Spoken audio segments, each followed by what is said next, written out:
Hello everyone. This is your friend from Naruto Audio Fanfics, and we are back once again with a brand new fanfic. Which is what if Naruto couldn't use chakra and became a weapon master instead? Naruto times Yakumo Kurama, Part 1.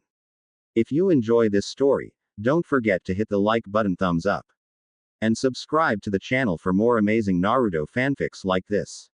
So without wasting any more time, let's start today's fanfic. Naruto sighed in defeat before putting on his face. It was just a smile to hide his disappointment, a mask of happiness. Don't worry, Iruka-sensei, I'll definitely pass next time, he declared. Iruka looked at the child before him, Naruto. This was the second time he had failed his graduation test. Well, I hope so. Of course I will, Naruto assured. How else will I become Hokage? With his statement made, Naruto decided to head off towards nowhere. He would just wander, relax, try and take his mind off of his troubles. Hey, it's that boy. Someone whispered. I heard he failed. Another added. Good riddance. Could you imagine what it would be like if he had managed to be a ninja? Someone voiced. Naruto lowered his head at the words of the villagers. He would have to wander pretty far from the villagers if he wanted to relax. He couldn't take their accusations and glares. Peace. There was no one around. He had made it to a wooded area on the far side of the village. Now he was alone with his thoughts. Why can't I do anything? Naruto mentally screamed. He was unable to properly mold his chakra.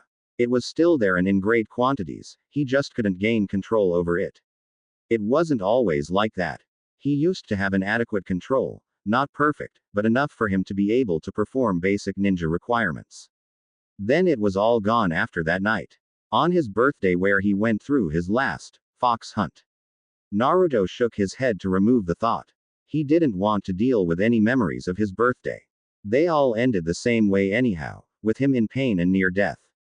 I'm still thinking about it, he thought frantically. I need a distraction. His prayers were answered. Yes, Lee. Yes. He heard someone shout. Feel the power of youth explode within you. I feel it, Guy-sensei. Someone else added. I feel it. I think I'll be going the other way now, Naruto thought. As he turned, he was given the shock of his young life. The large tree that was near him shattered into splinters as a fist drove through it.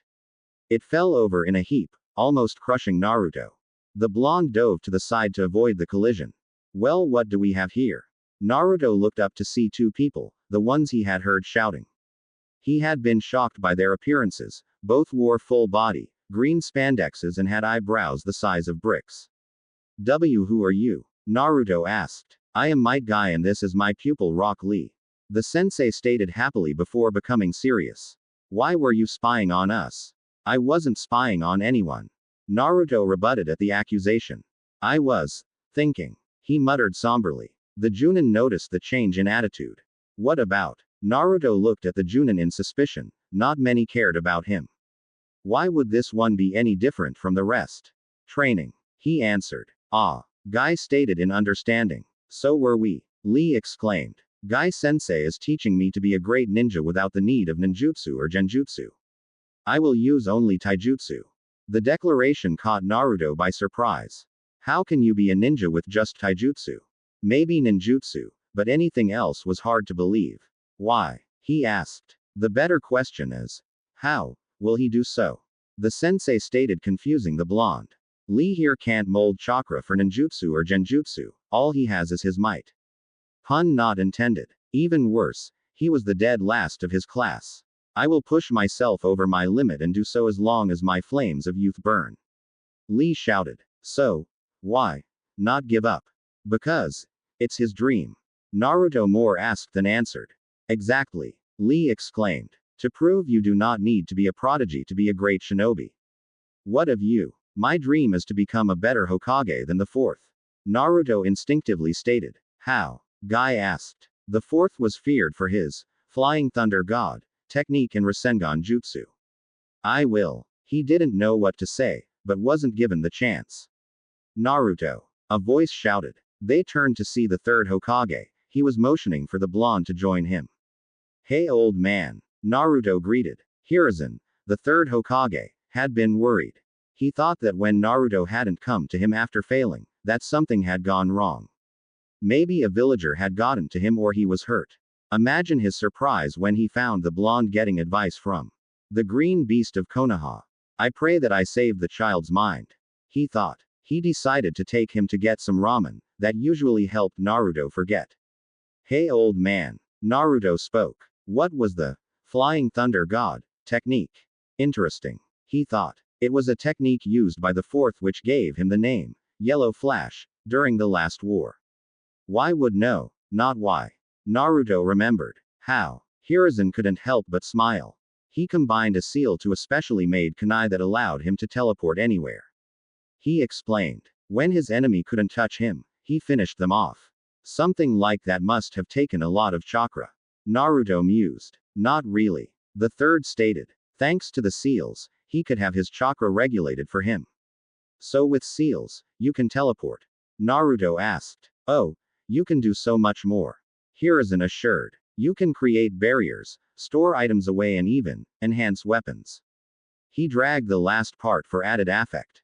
Really? How? Naruto asked excitedly. You can make weapons that channel lighting.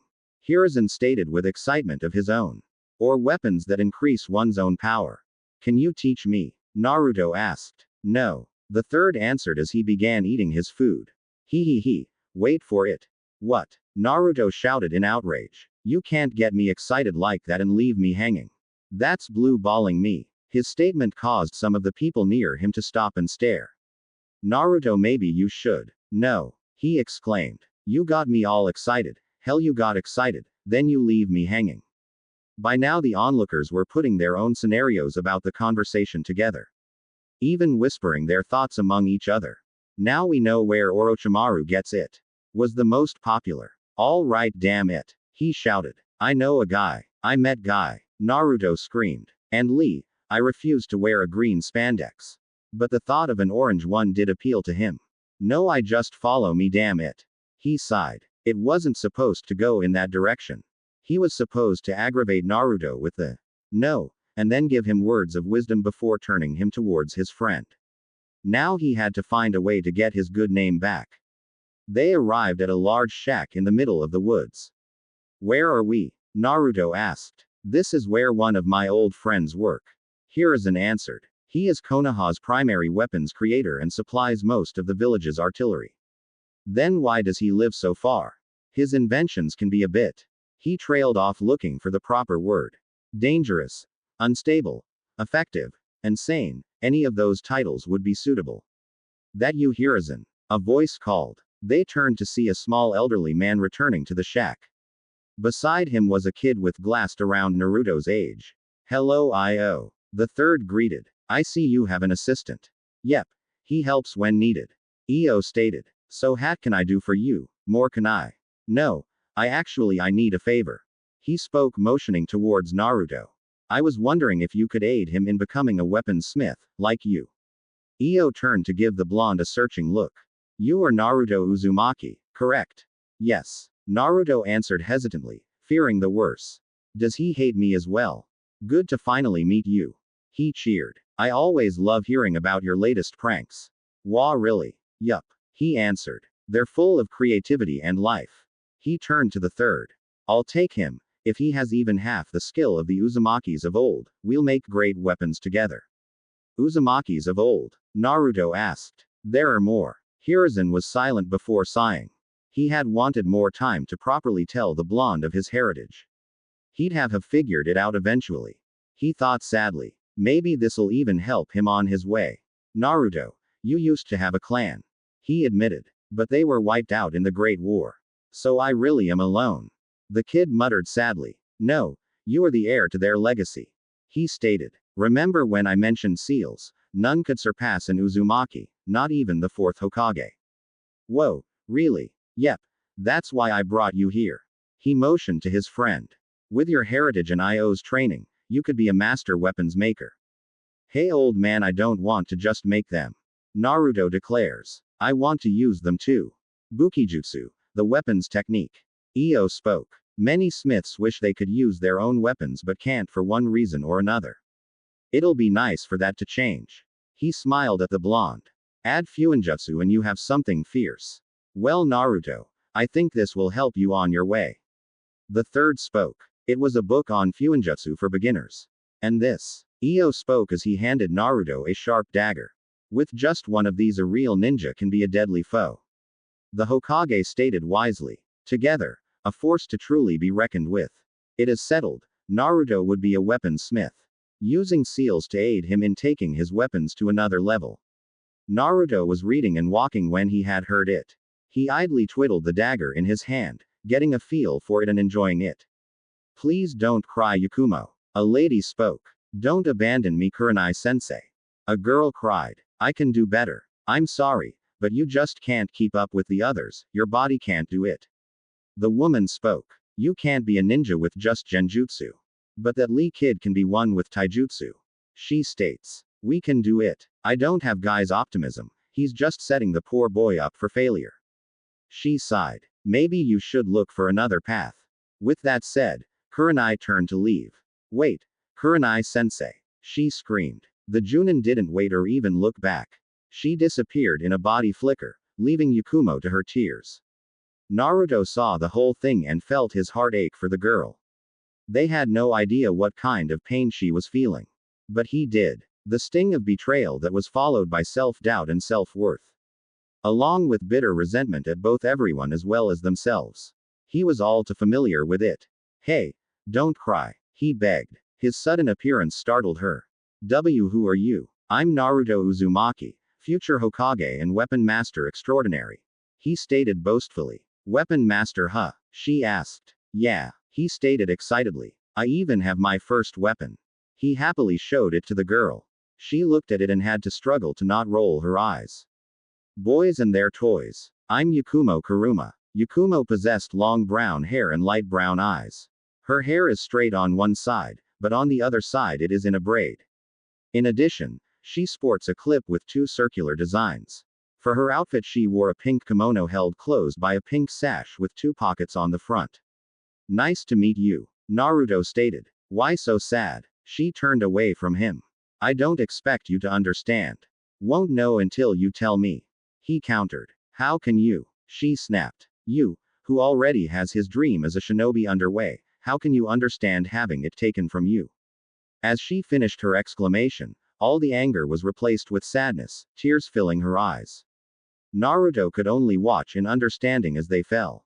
I can't use chakra properly. He stated. What? She asked, confused by the statement. I can't properly mold my chakra.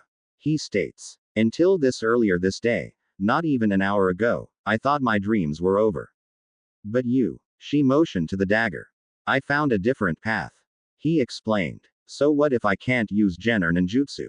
There are plenty of shinobi out there who specializes in one field over another. He grabbed the dagger. I found mine. I can't find mine. She stated sadly. My body can't meet the physical requirements of a kunoichi.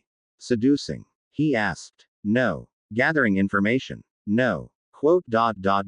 Seducing. No. She snaps. There's more to being a good kunoichi than seducing someone. Well, what are you good at? He asked. She smiled, this time with a hint of mischievousness usually reserved for Naruto.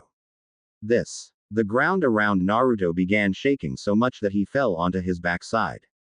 Before he could righten himself, vines burst from the ground and bound him.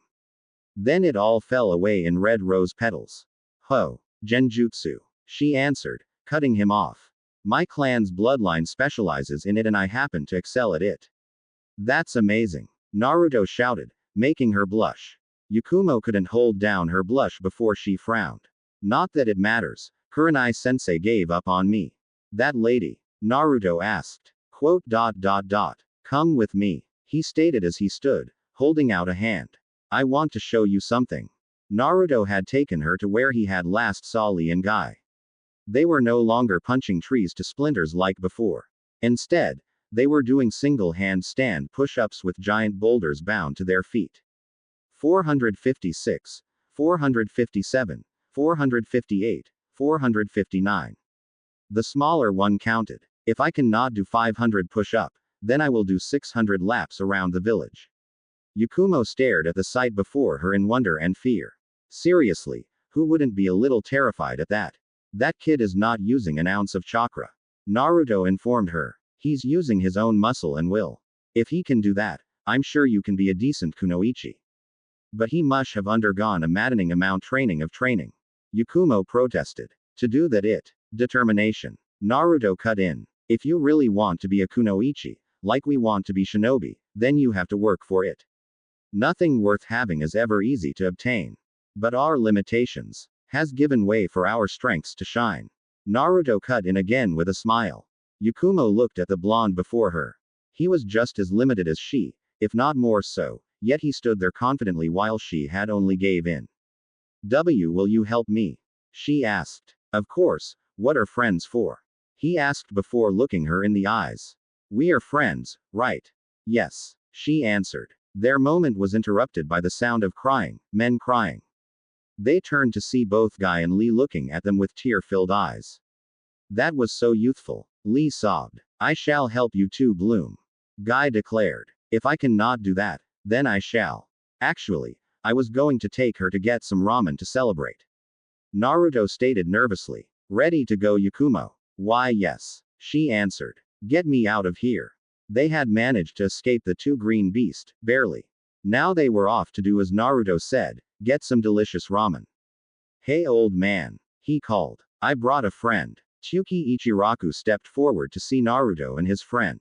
Well now, who's this lovely young lady? He asked. On a date, Naruto. And no, she's my new friend and partner. Naruto explained as their blushes faded. Partner? Ayame asked. Naruto began explaining how he would be taking a different path towards his goal. Through weapons and seals. He then let Yakumo tell them about herself and her goals of making a path like him through genjutsu. This earned a laugh from the Ichiraku duo. What's so funny? Naruto asked a little annoyed. You two were meant for each other. Tsuki declared. Cloak and dagger. Ayame stated. Those two have gone together for every age. You two have just taken it to the next level, genjutsu and weapons. Naruto and Yakumo blushed at the implication. They hadn't thought of the whole cloak and dagger deal until it was mentioned. They had to admit, it had a nice ring to it. Yakumo. A voice spoke. They turned to see that it was Kurenai who had called. Naruto noticed how Yakumo froze at the presence of the Junin and moved closer to him. He may not have been the smartest person, but he wasn't the dumbest. He knew when certain company was unwanted. Usually him. He grabbed the girl and pulled her into his arms, bridal style, and took off. Instantly, Kurenai began running after them. Naruto began weaving around the area, going in what seemed like random directions at a time. This was not the case, it was a method he had developed from years of running and hiding. With it, he was able to avoid even the elite Anbu of the village for an extended period of time, even outright lose them. Kurenai was not an Anbu, she was just a Junin who got her title from her elite skills in genjutsu. Her skills in such physical activities were enough for field duty, but still, lacking. Avoiding her was no great task for Naruto, even with the added person. Wow, and she says you can't keep up as a kunoichi. Naruto stated in disappointment. He hadn't been paying attention to where he was going as he spoke to Yakumo. If he had, he might not have had such a run-in with a certain kunoichi. Literally. Being distracted, Naruto bumped into Anko. Anko Mitarashi, Konoha's snake mistress. She was one of the best in interrogation, second only to the head of the department. She specialized in pain. Lots and lots of physical pain. Her mental stability were far past questionable. And he bumped into her. If that wasn't bad enough, he forced her to drop her dango, her favorite food, onto the ground. Quote. Looks like I'm killing some kids. She stated with a sweet smile as she unleashed killing intent. I'm sure I can make it up to you. Naruto stated nervously. That was a special dango was from my mission in Iowa. She snapped. Do you know what I had to do to get that dango? She asked. Who I had to do? Hiruzen, the third Hokage, was in a good mood. He set his grandson, in all but blood, on a path to being a great shinobi. And clearing my name from the little mix-up. He thought. He intended to reward himself by indulging in a favorite pastime of his. Reading a book made by one of his students. Imagine his surprise when Naruto burst into his office with a girl in his arms. His first thought was that something was wrong. Naruto practically ignored the village leader as he shut the door and sat Yakumo down and ran to the window. He opened it outward and returned to the girl. She wrapped her arms around him as they disappeared in front of his eyes. She's good, he thought, highly impressed. Really good. Anko then came in, with a look that promised pain. With a quick greeting to the Hokage, she slammed the door, jumped through the window, thinking that Naruto and Yakumo had left through it. She never noticed the genjutsu. Honestly, if he hadn't just seen it in action, Hiruzen wasn't sure he would have been able to tell it was there. He was the Hokage and he could barely sense it in his own office. What did you do, Naruto? He asked. The two faded back into vision as Naruto spoke. It wasn't my fault, Naruto stated. I accidentally bumped into her and she dropped some dango. She went ballistic. It's true, Hokage-sama, Yakumo stated. Naruto was a known troublemaker, but not much of a liar. Anko, on the other hand, was just as troublesome and equally dangerous. He would give the blonde the benefit of the doubt. And who might you be? The third asked. I'm Yakumo Kurama of the Kurama clan. She greeted. A pleasure. Ah, you're Kurenai's student. He stated with a smile. He noticed a look of pain flash across her eyes and anger across Naruto's. The door opened again. As it did, Naruto and Yakumo faded back into the genjutsu. Why? Who knows? In walked Kurenai. Greetings, Hokage-sama. She spoke. I wanted to talk to you about Yakumo. Usually he would have dismissed the two children, but seeing as she seemed to be the topic of their discussion, he decided to be a little mischievous. It seemed Naruto, or Anko, was rubbing off on him. Proceed. I want to have her bloodline sealed away. That is a grave request. He spoke seriously. On what grounds would you make it? It's for her own safety. Kurenai stated. Her body is unable to meet the physical requirements of being a kunoichi. That's why we have teams, to support each other. The third stated. It's the foundation of Konoha's strength. You should know that seeing as genjutsu users generally rely on partners. Yes, but I was able to meet the minimum requirement. She protested. I fear that Yakumo cannot and while try anyway. She would only be putting herself and her team in danger. The third looked at the Junin before him with a calculating look. What she said was true, but just today he had helped Naruto through a predicament that put him in a similar position.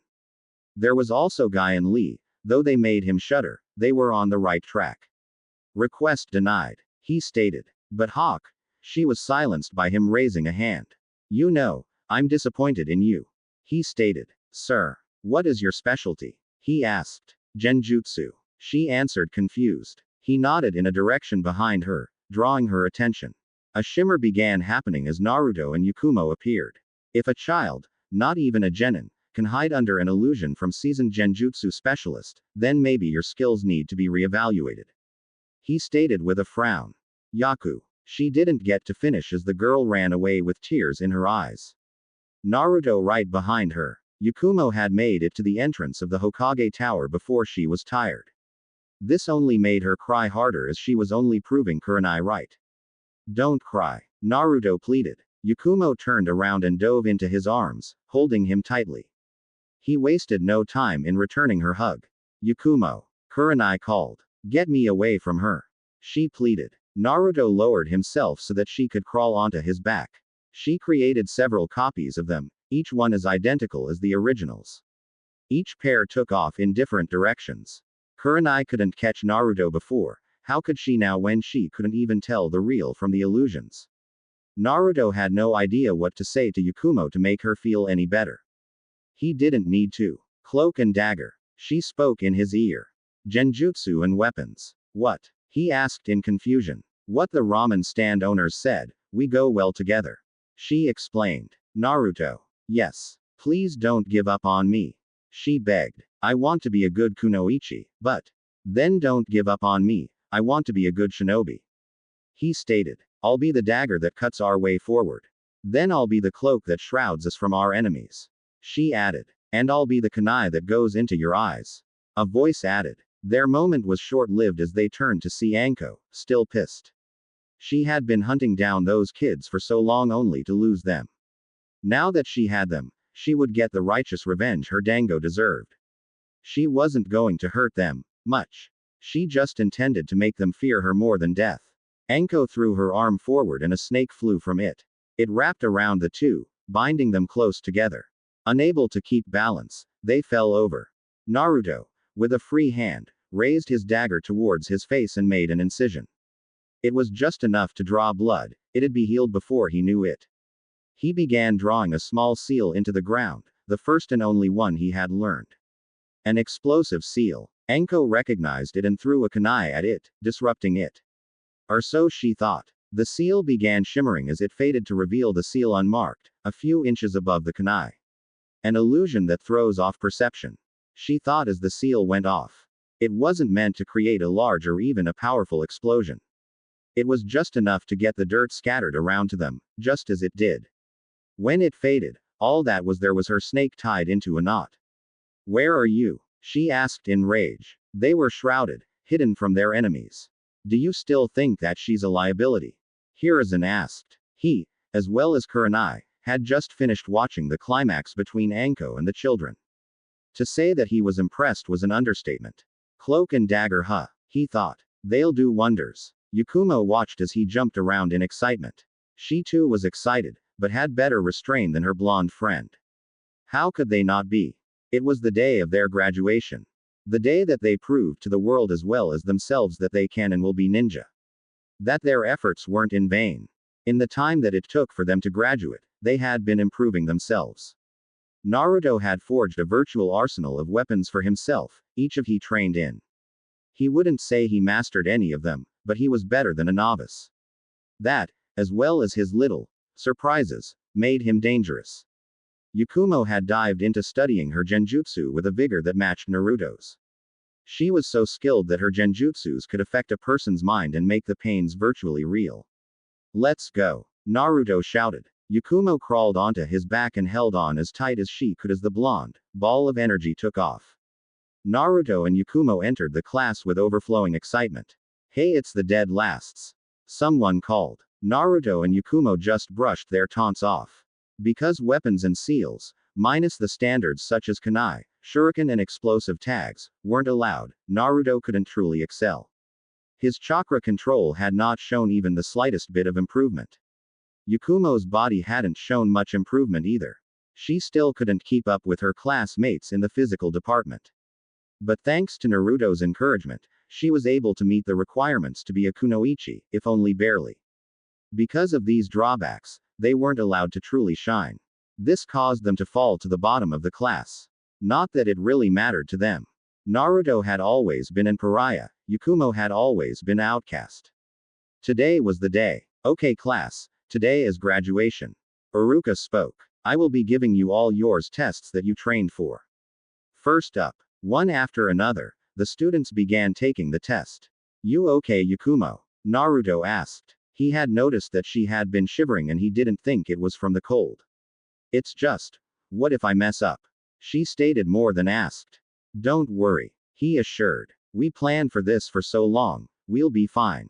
Besides, he smiled brightly to her. We have those tricks up our sleeves. She couldn't help but smile, he always seemed to brighten her up. Naruto Uzumaki. Their sensei called. The blonde stood up and smiled. Show time. Naruto stood in front of his senseis Iruka and Mizuki. He was confident, he had planned this out as well as his pranks. Naruto, please perform the basic transformation, replacement and Bushin Jutsu. Iruka spoke. Naruto made a hand sign. Transform. There stood the spitting image of Iruka. Ah, I was hoping she'd go along with my jutsu idea. He thought. Wow, Naruto. Iruka spoke. I'm impressed, and no pranks. Next, replacement. Iruka threw an eraser at his lookalike, but it simply hit a chair. 2 in a row, N. Clone. Mizuki ordered, cutting Iruka off. The demon won't pass this one, and then I can put my plan into action. Clone Jutsu. Beside him where 3 look perfect look alikes. Well Naruto, you did it perfectly. Mizuki falsely cheered. Damn demon. You fail. Iruka spoke somberly. I'm sorry. What? Why? Naruto asked. Everything was done perfectly. That's the reason. Iruka began explaining. You expect me to believe that you can go from failing to making a perfect score on the last day. It was a good plan. Too good. I was just holding back. Naruto lied. Really? Iruka asked. Then prove it. Do a replacement with me, right now. There was a tense moment of silence before Naruto lowered his gaze. This hadn't been part of the plan. It was a good plan, Iruka. Maybe we could pass them into the strategists.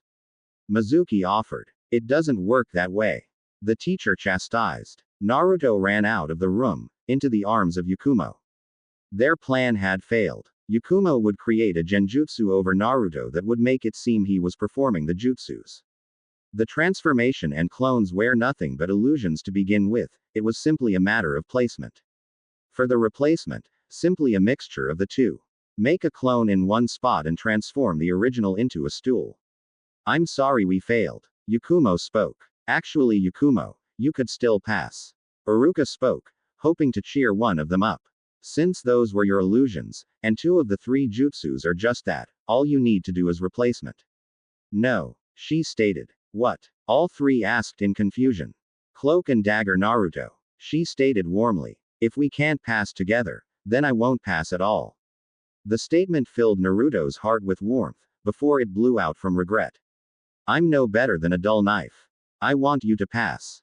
He stated. You still have a chance and I don't want you being held back because of me. But, he placed a finger on her lips, silencing her. If you won't do it for me, or even yourself, he began. Then do it for the dream that we share. He never waited for her response, he just took off. He could only hope that she would make the right choice. Do it, Yakumo. He pleaded. Naruto sat on his usual swing set. It had been a while since he sat there. Usually he would spend his time with Io or Yakumo, but he was too sad and didn't want to bring his troubles to them. Maybe some ramen will cheer me up. He thought. It wasn't that he was truly upset, just down. He was happy that Yakumo would be graduating and continuing their dream. Just the thought of it was already bringing a smile to his face. Besides, it's not like he was completely out of the game. He might not get to be a ninja, but he was still a forger. The weapons he's make would spread his name far and wide. They'll be begging me for my items. He thought happily. Hey Naruto. A familiar voice called. Mizuki-sensei. He greeted. I'm sorry about what happened. I think your plan was very clever. He complimented. Could be of great use towards the mind division. You really think so? Naruto asked. Of course. Hey sensei. Naruto spoke. Did Yakumo pass? Yes she did, with flying colors. The teacher answered, causing Naruto to show a sad smile. You know, there is a way you can join her. Wah really? He asked excitedly. Yes, a test too. Yakumo had ran as fast as she could to the door, an apartment door. Iruka-sensei. She shouted as she banged on the door. The door snapped open and instead of her sensei, it was a woman. The same woman she and Naruto had bumped into when they first met. You're not the hooker I ordered. She stated. Are you? The door next to hers opened. Someone call Yakumo. Iruka asked in confusion. What are you? Naruto stole the forbidden scroll.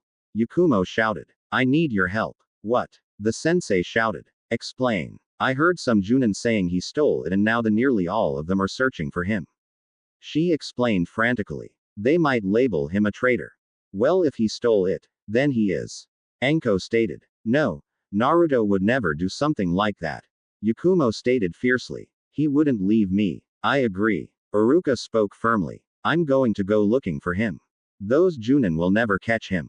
I'm coming with you. Yakumo stated. No. He stated. You stay here with Anko. Yakumo looked at the lady and shuddered. The smile she wore was unnerving for the young genjutsu user. Anko watched as the teacher sprang into action. Once he was gone, she began speaking. Hey kid, how good are you at licking? Anko stopped her near illegal statement as she noticed something important. Yakumo was gone. Naruto sat in the woods, the designated meeting spot that Mizuki told him about. And now to play the waiting game. He thought as he sat. Though this is a rare opportunity. In the Forbidden Scroll was all of the village's most powerful jutsus. Not just ninjutsu, but genjutsu and fuinjutsu. Things he and Yakumo could use in the future. He just couldn't resist. Now, he wasn't going to do the foolish thing and focus on one. No, he would do the Naruto thing and copy the genjutsu and fuinjutsu onto a scroll for later and hope they were good. Naruto. Iruka shouted. Naruto turned to see his sensei. Hey Iruka-sensei, I found you. Idiot, I found you. He shouted. It didn't bother Naruto in the slightest, he was too happy with his achievements. I'm glad you're here. Naruto continued. But where's? Do you have any idea how much trouble you're in? Iruka seethed, cutting him off.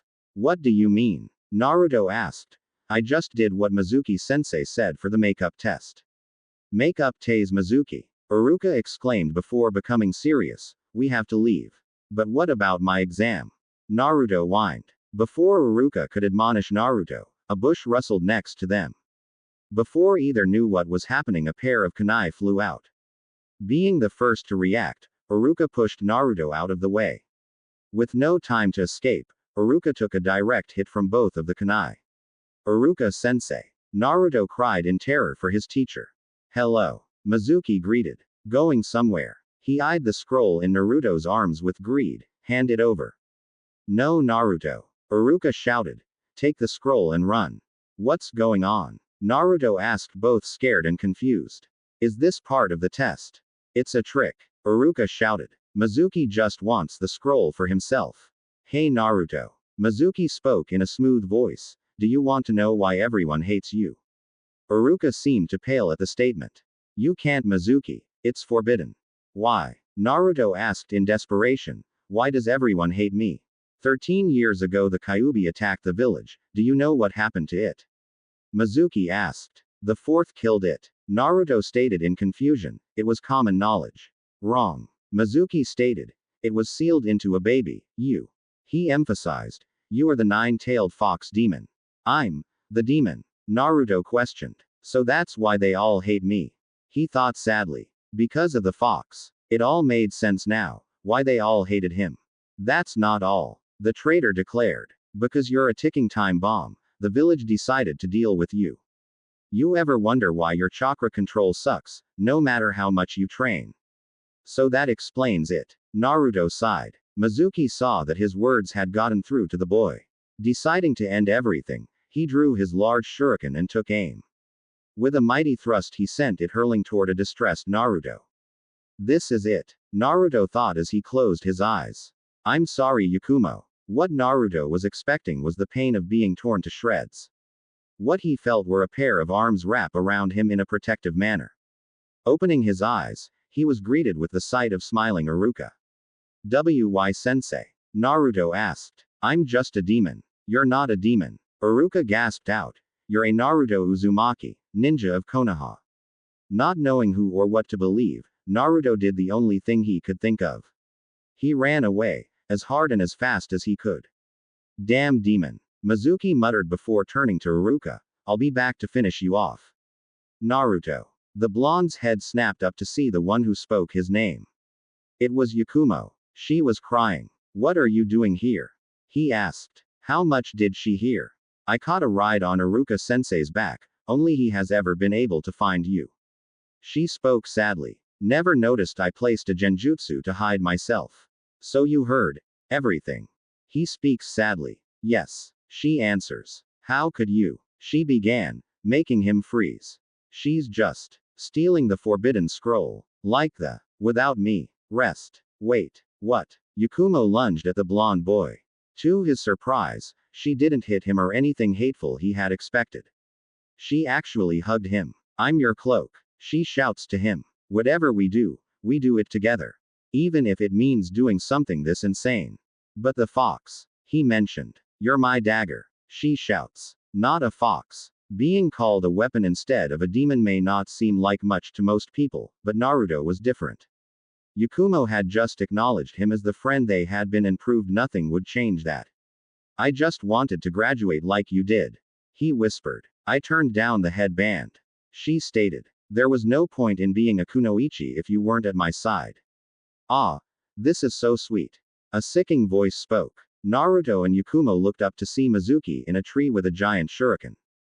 Mizuki. Naruto growls. Hand over the scroll fox. He ordered. No. Yakumo answered. You'll never get your hands on this scroll. Naruto added. And who's going to stop me? The traitor asked. Konoha's cloak and dagger. They answer as one. Dear Lord. They thought in realization. That sounded so cheesy. Die. Mizuki shouted as he threw the weapon. It didn't hit either Naruto or Yakumo as Mizuki had hoped. But they didn't evade as he had expected. To his surprise, the blonde caught the giant weapon by the hole in the center. What? He shouted in disbelief. The Fumo Shuriken, Naruto began.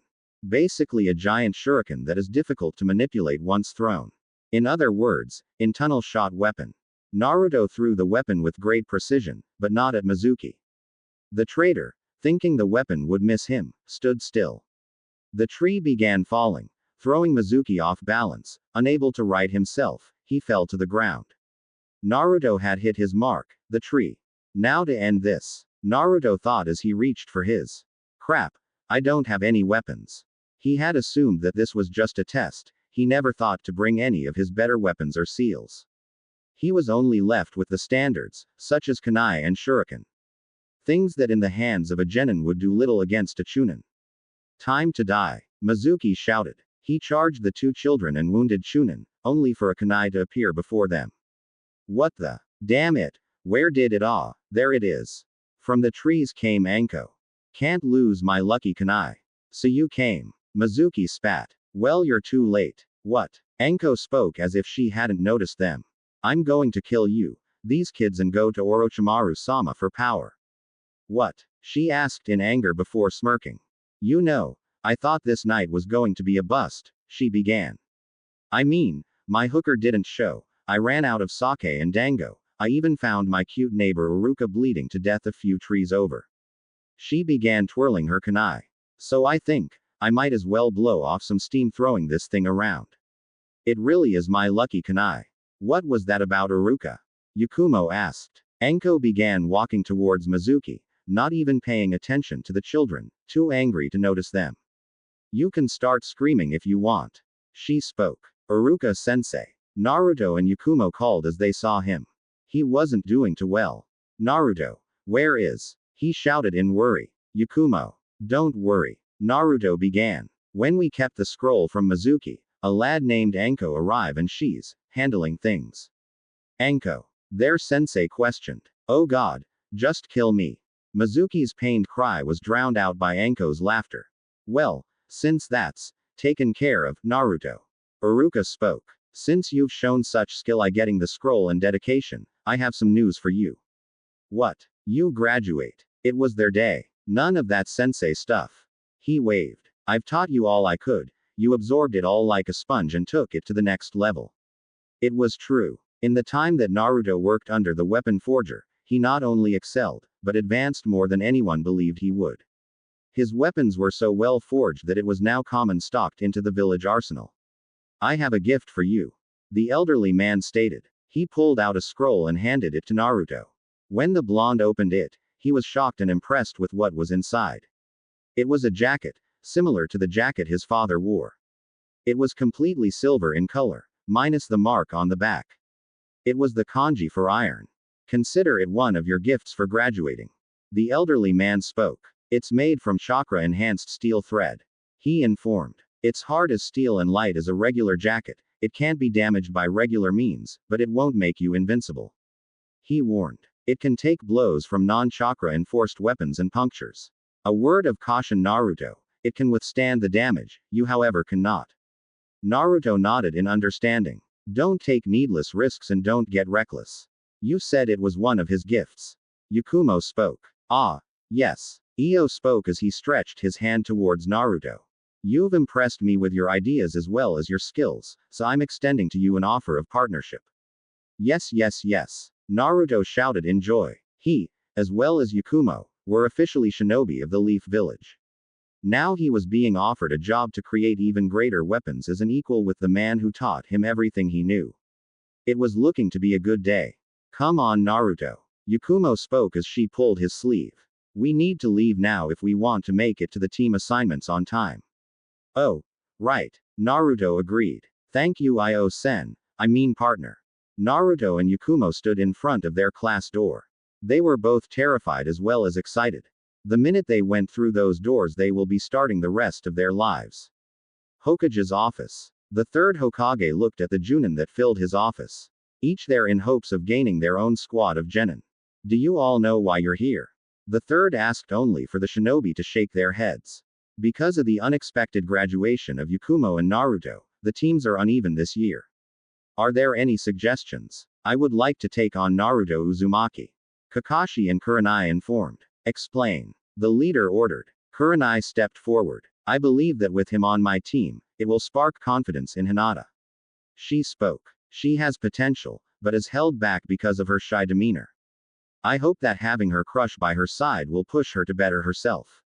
Kakashi stepped forward. Sasuke and Naruto have a small rivalry. He informed. With them two together, it will push Sasuke to be the best that he can. He will realize his potential and I can teach him my many jutsus when his Sharingan awakens. The aged leader took a small puff on his pipe as he thought this over. Denied to both of you. He spoke. If we may ask Hokage-sama, why? You both intend to use the boy to further another student, yet you don't seem to care about his own advancements. The third explained. I had at least expected you, Kurenai, to want Yakumo. She has shown such progress, even after you believed she would fail. Kurenai lowered her head in shame.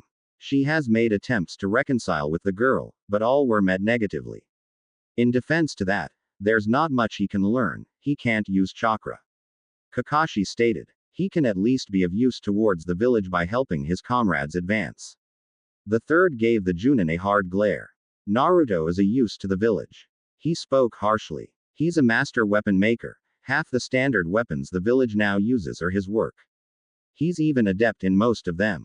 He took a calming breath of his pipe. Naruto can use chakra. He just can't control it. Either he adds too much or too little. But sir, I would have had to turn you all down for your choices anyway. The third spoke, cutting the Junin off. They show the best teamwork since the Sannin and refuse to part. I will have to have another take and train them. If not either of us, then who? I've got a certain candidate in mind. Konoha Hospital. Anko had snuck into the village's main hospital. Usually, this action was not needed, but for what she had planned, it was. Step 1. Infiltrate hospital. Check. Step 2. Acquire disguise. Check. The woman she had knocked unconscious was proof of that. Now she wore a not too modest nurse outfit. Step 3. Find target. In progress. Anko noticed that there was a lone nurse in front of a desk. An easy target, the kind the snakes liked best. The special Junin easily made her way behind the nurse without anyone noticing. She pulled out a kunai and placed it against the lady's back. Where is Iruka Yumino's room? She asked. The nurse began typing on the computer, searching for the target. Our room 420. The nurse answered nervously. Good, now take the rest of the day off. The special Junin advised. And make sure you keep this just between us. My lips are sealed. Good. Anko watched as the woman ran home, no doubt terrified of what she had just been through. Nothing a stiff drink won't fix. Anko thought. Step 3. Find target. Check. Iruka. The Chunin lay in bed, recovering from his injuries. He had been lost in his thoughts about how proud he was of his students, they did an amazing job. He was brought back when his door was opened. His nurse slid in silently, before locking the door. Hello Iruka-kun. Anko spoke sweetly. Anko-san, what are you doing here? He asked, more than a little nervous. The lady walked towards him with a sway in her hip until she near his bed. Throwing one leg around him, she crawled on top of him until he was face to with her. Oh, I just came to help you feel better. She purred. That's a mighty fine offer, Anko-chan. He stated sheepishly. But I'm in no condition for any activities. Oh, don't worry. She spoke as she lowered herself down. I'll do all of the work. I'm sorry, Anko-san. He spoke. But well, no. He's turning me down. She thought before becoming enraged. He's turning me down. Anko became aware of a weight on her left shoulder. It was a miniature her, with small devil horns and a pitchfork. If you take him now, he can't resist. The miniature her informed. Okay. Good point. Anko agreed. But let's see what Angel Anko has to say. What? I am Angel Anko. On her other shoulder, she became vaguely aware of an even greater weight. It was her, but much more, her. Her skin was crimson red, either naturally or from blood painting her skin. Her horns were larger and curled. She was twice as large as the angel, Anko. She wore only a skimpy black thong and matching bra. She didn't speak, she only impaled the angel with her larger pitchfork and pulled her over. Opening her mouth, she bit the angel's head off with her razor-sharp teeth and dropped the body. Her laughter could be heard as she disappeared in flames. Anko hastily stood up and made her way towards Aruka's morphine. He didn't see what she was doing because she blocked his view. When she stepped to the side, he noticed a small puncture hole. She gave him a blank look before leaving. Anko, what did you do? He asked, terrified. Anko had just managed to change her clothes and make it out of the door when she was stopped. It was one of the Anbu, the elite. Anko Mitarashi. The Anbu spoke. I didn't do it. She lied. The venom was already in his system. What? Quote. Hokage-sama requests your presence. The Anbu spoke. With a nod, the special Junin was off. Anko walked into the office of her village leader. She noted the other Junin in there but didn't pay them any mind. Hello Hokage-sama, she greeted. Quote. What did you do? What? She asked in confusion. You only show respect when you've done something. Hiruzen spoke. What did you do? Quote. If it can't be proven, then I didn't do it. She stated. The third just sighed as he felt an upcoming headache. Let's get this over with. I have an S-rank mission for you, Anko. He began, knowing it would excite her. Involving two important people. Yes. She drooled at the prospect. An assassination, a seduction, or both. And you. He trailed off. Yes. We'll train them as your students. No way. Three voices shouted. The voices were Kakashi, Kurenai and Anko herself. Is there a problem? The third asked, feigning innocence. Hokage-sama, I don't think it's wise to allow Anko to train them. Kakashi spoke. Or anyone really. No offense Anko, but I have to agree with Kakashi here. Kurenai spoke. Aren't you not allowed near children? I know this is strange, but I trust Anko more than either of you two at the moment. The third spoke. Plus, they all have something in common. And what would that be? Kakashi asked. A food addiction. They all know what it's like to be shunned and abandoned. The third shouted, silencing them. All right Anko, I'll level with you. He spoke seriously. Now we both know I could just order you to train them, but I won't. Instead, I'll make a deal with you. I'm listening. She spoke. If you can get them through the Chunin exams this year, I'll promote you to full Junin. He spoke. Only if they pass. Anko considered the deal. She had to admit, it was something she had wanted for a long time. Now it was in her reach, with just two little walls. Deal. Taking their step into class, the former dead lasts were greeted in silence. What are you two doing here? Someone asked. This room is for graduates only. Check it out. Naruto spoke as he pointed to his headband. How did you get a headband, and what's with the look? The class finally took notice of Naruto's appearance. He wore the gift from his sensei-made partner. A pair of standard shinobi pants and shirt. His biggest standout was the belt he wore.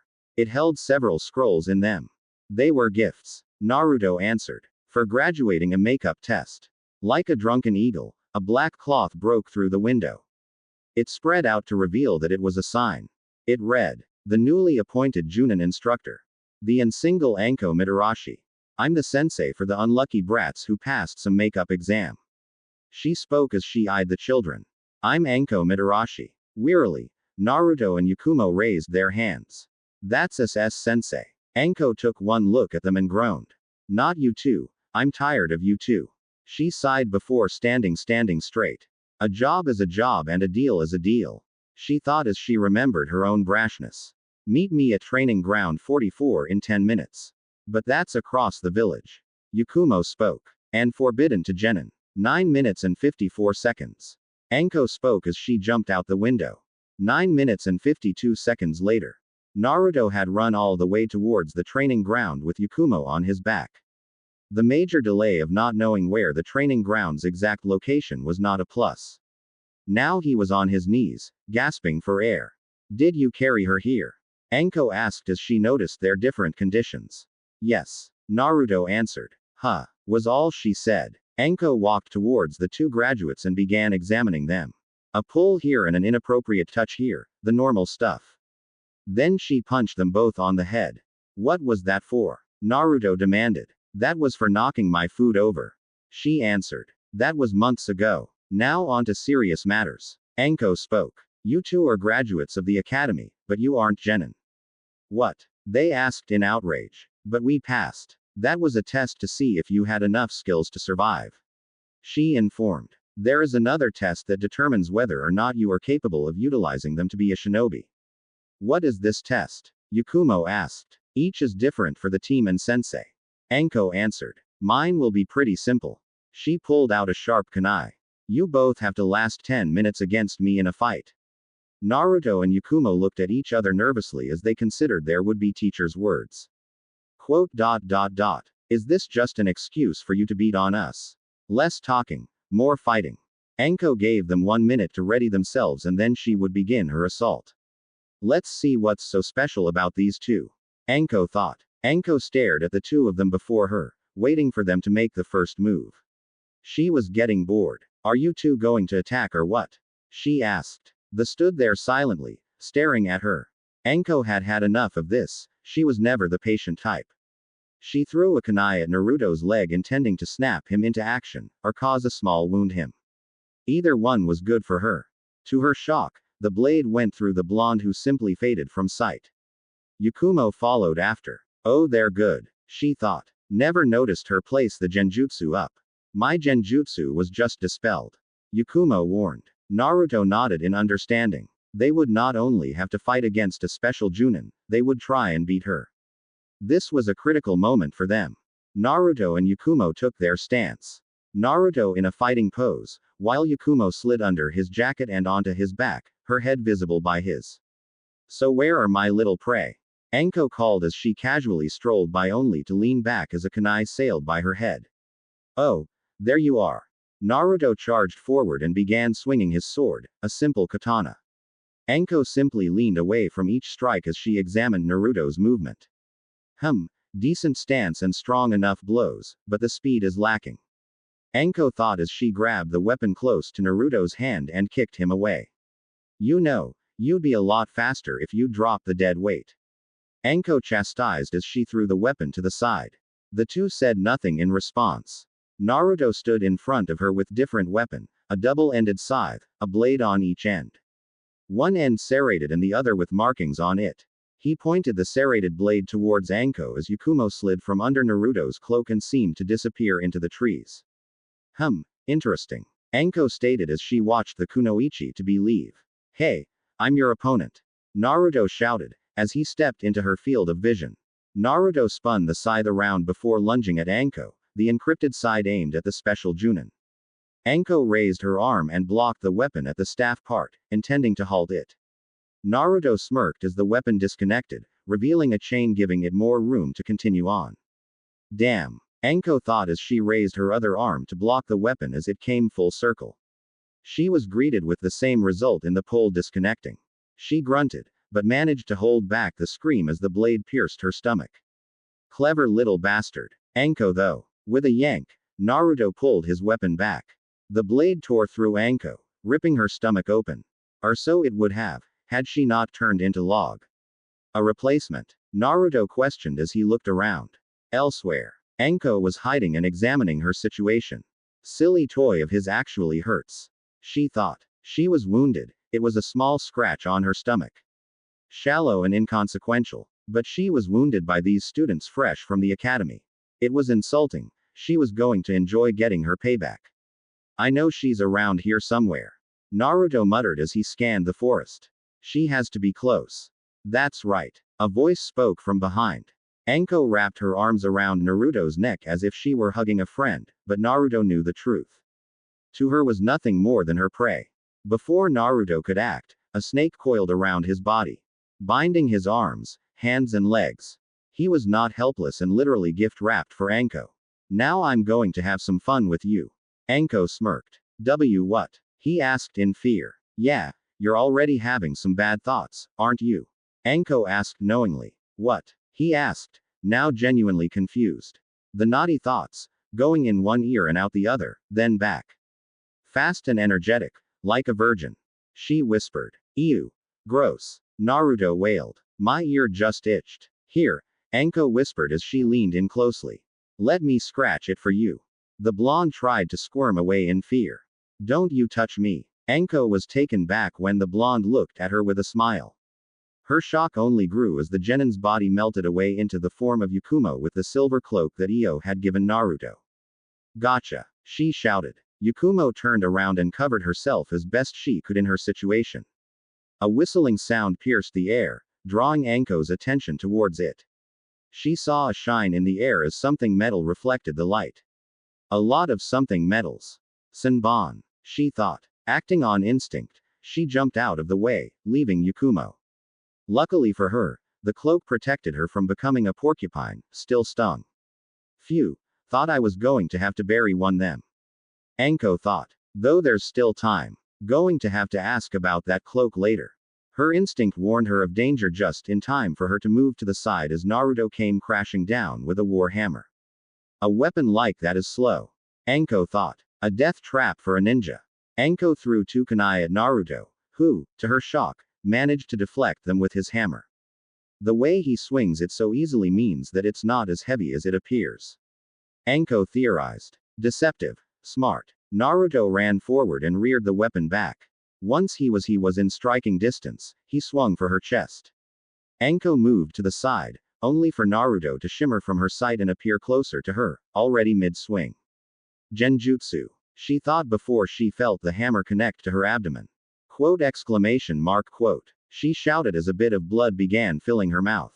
Haven't been hit that hard since I got and challenged Guy. She thought. What a painful day that was. What kind of weapon is that? She asked curiously. This is my will hammer. Naruto stated proudly. It's capable of drawing my chakra and releasing it on command, giving it the force needed for a devastating blow. Yet it's light because of some seals I placed on it so that it could only be wielded properly by cloak and dagger. Naruto explained. I see it as the embodiment of my will. Naruto raised the hammer high and slammed it into the ground, knocking a large chunk up to eye level. With great aim, he knocked the stone towards Anko, who dove out of the way towards him. Naruto tried to back away, only for Anko to grab him and twist his arm, forcing him to release will hammer. It fell to the ground with an audible bang. I think I like this toy. Anko stated before she attempted to lift it. Attempted. Wait.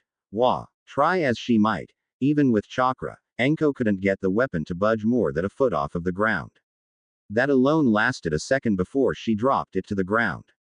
I said so that only cloak and dagger could wield it. Naruto informed. The amount of reinforced chakra metal to keep it from shattering under its own power is a lot. That sucker would need someone like Guy to use it properly. An idea crossed him mind. Though, if you want to prove me wrong, give it a shot. We've got all day. These little distractions are good. Anko admitted. But it won't do you any good if I knock you unconscious at the last minute. So, what will you do now? Anko asked. Your hammer's gone, and so is your weird little cloak. My hammer. I guess you weren't listening. Naruto sighed. I said it can only be used by cloak and dagger. I'm dagger. That was all the warning that she needed. Anko rolled to the side just in time to avoid being crushed under Yakumo's blow. It seemed that she too could use Naruto's weapons. Though from the look of it, she doesn't have the chakra capacity for extended use. Anko thought. She's already panting. Anko watched curiously as Yakumo and Naruto had some kind of silent agreement. They'd have to incapacitate her somehow. They nodded to each other. It was time to use that. I can't believe I'm doing this. Yakumo mentally groaned. Harem Jutsu. Iruka edition. Wait wah. Before Anko's eyes, half a dozen Irukas appeared before her. Each one shirtless and wearing, from what she could tell through the smoke, next to nothing. Nothing but body oil that glistened in the sun for her, giving her vivid details of his body. Anko fell back in a nosebleed. You brats. A voice shouted, causing the illusion to dispel, much to Anko's disappointment. Naruto, Yakumo, and a now awake Anko, turned to see an enraged Iruka. They paled at the look of anger on his face, not doubt at being used in their trick. Iruka-sensei. What are you doing here? Yakumo asked. I came to see how you two were doing during your genin tests, especially with her. He glared as Anko put on an innocent face. And I see nothing but you two goofing off as well. But, Anko watched the display in mild amusement. Wait a second. A though occurred. Isn't Uruka in the hospital? Anko looked at the scene before her a little more closely. She saw Naruto cast a glance towards the clock, only 4 minutes left until they passed the test. So that's their trick. Anko mentally growled as she drew a kunai. Enough of this. Naruto, seeing her, visibly paled. Wait. Don't. It was too late. Anko had impaled the Chunin in the neck with her weapon. His blood went out like a fountain as he stumbled away. He tried to cover his wound, but it did next to nothing. The Chunin stumbled as he made a gurgling sound. Wah. The feeling of the warm liquid, the metallic smell. These were the qualities of how she was so familiar with blood. It was so real, too real. Anko looked down towards the body. Why hadn't it dispelled yet? Why was it just laying there? Why were the two brats crying over it? It was just their little genjutsu trick, right? Anko released a burst of chakra to dispel the illusion, but it was still there. She took out a kunai and impaled her arm. Nothing. And no, she couldn't deny it. She had killed Uruka. This is just what the council needs to finish me. Anko thought in fear. Even the Hokage won't be able to protect me. I just killed a leaf shinobi. She was officially an enemy of the village, a rogue. Just like her traitorous sensei. All her hard work to prove that she wasn't like him, gone. All her efforts in making a name for herself, gone. The only place she'd ever known as home, gone. But these brats are the only witnesses. Anko thought as her hand unconsciously reached for a kunai. Accidents happen all the time among genin. Before anyone could make a move, the world seemed to break like glass. Sorry Naruto-kun, I'm low on chakra. Yakumo stated. What the hell? Anko looked around trying to process what had happened. It finally occurred to her what had happened. She had just been played by two, fresh out of the academy, students. Anger didn't even begin to describe what she felt. It was time to end this. You think you're a bunch of hotshots, don't you? Anko took a massive step forward and kicked Naruto away. You're weak. She punched Yakumo in the solar plexus. You're fragile. Before they could right themselves, she had bound them in snakes. You should both give up. You'll only get yourselves killed, or those around you. We won't ever stop. Naruto stated as he struggled to stay up. We won't let you get in our way. Yakumo glared. We'll prove you wrong, you and everyone who's ever doubted us. And we're going to pass this test. Do you know why? Naruto asked. Tell me. Anko drawled. Naruto smiled widely as he answered. Because your 10 minutes are up. The bell had sounded. Well, shit. Anko thought. Clever little bastards. Looks like you two pass. Anko stated almost bored. Looks like I'm stuck with you two until you two either pass the Chunin exams or one of us dies. She stated casually before plopping down. So I guess I should get to know you too. Tell me the good stuff. Anko's sudden personality change confused her students. They sighed as they had long since stopped questioning her mental state. Shouldn't we get to know you first? Yakumo asked. I'm the single Anko Midarashi, the second in command of the torture and interrogation department. She boasted. My likes are snakes, dango, sake and all those vices shinobi are supposed resist. My dislikes are, well, I kind of like my dislikes, because those who make me upset usually get in my interrogation. I like what I do. My dream is to kill a certain man and free myself of him once and for all. My name is Yakumo Kurama. She stated calmly. My likes are painting in Naruto's back, it's very comfortable. My dislikes are those who think I can't do it, and my dream is to prove that I can be a good kunoichi without ninjutsu or taijutsu. I want to use genjutsu. My name is Naruto Uzumaki. Naruto spoke excitedly. My likes are weapons, from studying them to forging and using them. My dislikes are people who belittle me and Yakumo for our dreams, and try to stand in our way. My dream is to prove I can be a good ninja with my weapons and help Yakumo reach her dream. He never noticed her blush, but Anko did. Well, my official genin team, let's celebrate. Anko used the body flicker technique to take them all the way towards the red light district. Where are we? Naruto asked as he looked around. I smell sweat, booze and shame. Lots and lots of shame. This, my cute little genin, is where we will celebrate your first step into shinobi/adulthood. Anko cheerfully answered as she led them towards a building. A bar. Yakuma asked uncertain. We're Old enough to kill, old enough to drink. Anko stated before leering at them. Old enough to do other things as well. The two newly appointed genin blushed heavily at her implication. Hey, I heard about this place. Naruto stated. This is where rats go to commit suicide. Yeah, Anko chuckled. The bartender gives me a discount for handling the rat problems and my snakes get a free meal. It's a win-win. She kicked the door in, not caring of the attention she drew. Hey, a bottle of your strongest. Anko shouted. We're celebrating. A moment later, Anko had a bottle of sake placed in front of them. I don't know if we're ready for this. Yakumo stated uneasily. It's a step forward in life. Anko stated as she ushered them to drink. What's the worst that can happen? I know it's been a while, but I plan to give this one more attention. Anko groaned as she managed to pull herself up. What woke me up again? She asked herself. She received the answer by the sound coming from her door. Oh yeah, the dead fool who knocks while I'm hungover. Mitarashi-san, are you home? He spoke as she reached the door. I am here to inform you that you are needed to give your team evaluation. My wa? She asked as she opened it. What the hell are you going on about? Your team. Oh God. A voice muttered from behind. Someone. Please, kill me. For the love of all that's holy, stop shouting. Another spoke. And someone kill the sun. All of her memories from the day before came rushing back. The deal with the Hokage, the kids passing her little exam. The celebration. Mitarashi-san. The shinobi spoke uneasily. Are your genin drunk? That's what happens when Naruto gets into a drinking contest with the champ. Anko states with pride. And Yakumo was such a lightweight, it was cute. You got into a drinking contest with your student, it's not even official yet. The man states. They're unregistered, still civilian, I have to report this. Anko stared at the man for a solid minute. Feeling better already, Anko thought as she walked down the hall that lead to the village leader. Reporting in to tell you my little genin passed. Anko stated as she walked into the room. Ah, good. The third stated. How did they perform? Anko went into a detailed report of how Naruto and Yakumo worked with great collaboration. Unorthodox, but still great. Then again, anyone who said Anko was orthodox wasn't sober.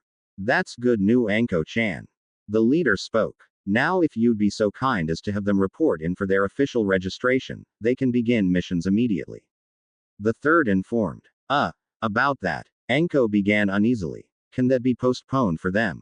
Quote. Why? The leader asked suspiciously. They're kind of indisposed.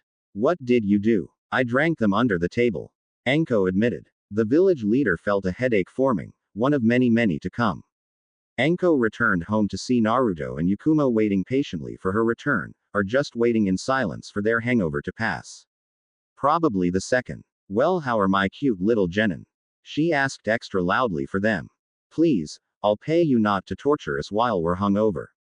Yakumo begged. Cover my bill from my favorite dango shop and we have a deal. Fine. Yakumo sighed. Okay team, let's begin our missions. Anko stated. Being hungover while working is just something you'll have to live with. Shouldn't we train first?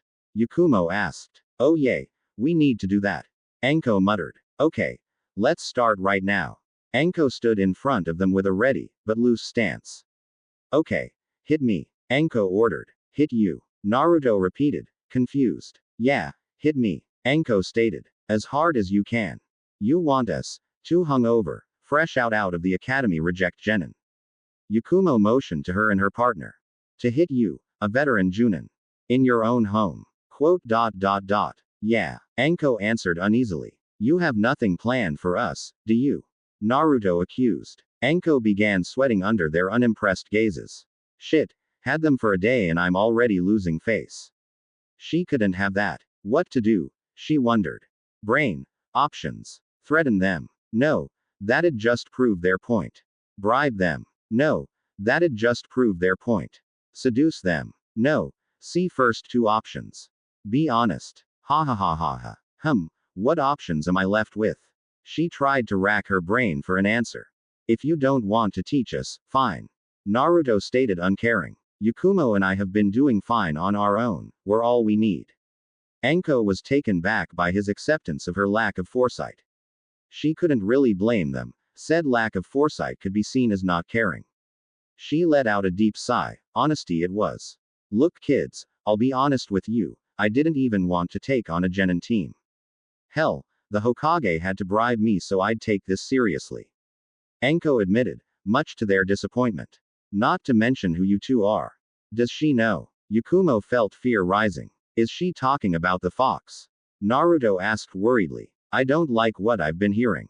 She states. You're both outcasts. No one expects anything of you, anything good at least. I see something different. That statement gained their attention.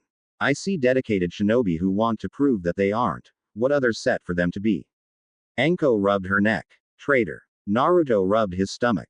Demon. Yakumo rubbed her arms. Failure. They each noticed the actions of the other and gave an awkward laugh. It was obvious they were all carrying their own baggage. I guess we're team outcast then. Naruto offered, trying to lighten the mood. Boo. Anko jeered. That title's been used so often it's a shame. Stick with your cloak and dagger shtick. So, what now? Unfortunately, there's little to nothing I can teach you. She answered with a sigh. Most of my techniques rely on my own skill and collaboration with my summons, neither of which will fit either of you two. Naruto, you want to be a weapons expert. I only use standard equipment. Yakumo, you want to be a genjutsu expert. I know only the barest minimum, and that's thanks to my friend Kurama. She sighed. I can help you two hone your body and maybe your accuracy, but other than that. She began trailing off. That's not even including your hindrances. Both newly instated genin tensed. Naruto, your chakra control is shit. Anko stated with brutal honesty. Yakumo, you're physically on par with a civilian girl your age. I can try and help you both with those, to a degree, to get you the point where you two won't be a hindrance. Well, I do have some good news. Anko declared. As your sensei, you won't be subjected to D ranks missions. Why? Yakumo asked suspiciously. Because Anko doesn't do Ds. She declared before pausing, then leaning in close to Naruto with a smile. Actually, I do the D, I like to do the D. Naruto blushed at the open innuendo. Don't feel left out, Yakumo. I do the V as well, and if you're both up to it, the A. Anko, could you stop verbally molesting your students for a moment? Someone asked. Sure. Anko answered without looking up.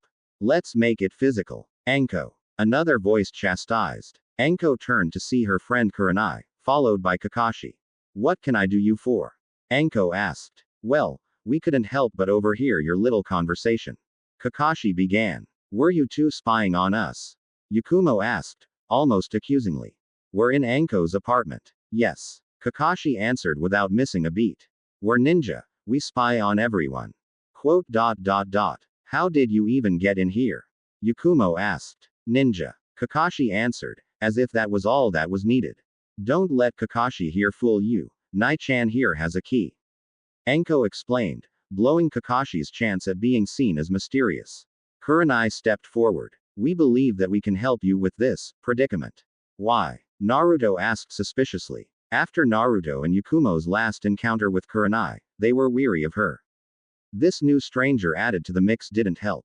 It would be a good way for the teams to intermingle and get a feel of what it'll be like to work with each other.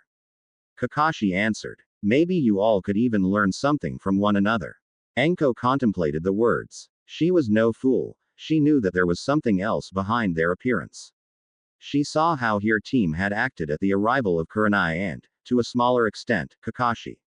But she also couldn't deny the logic behind their words, especially since it backed up her earlier statement. I guess we could arrange something. Anko stated. I'm going to need to talk to the Hokage, aren't I? She sighed. This was getting too serious for her liking. All right, you two. We'll sort out the detail to this, whatever it is. You both go finish sleeping off your hangover. What now? Kurenai asked, taken by surprise.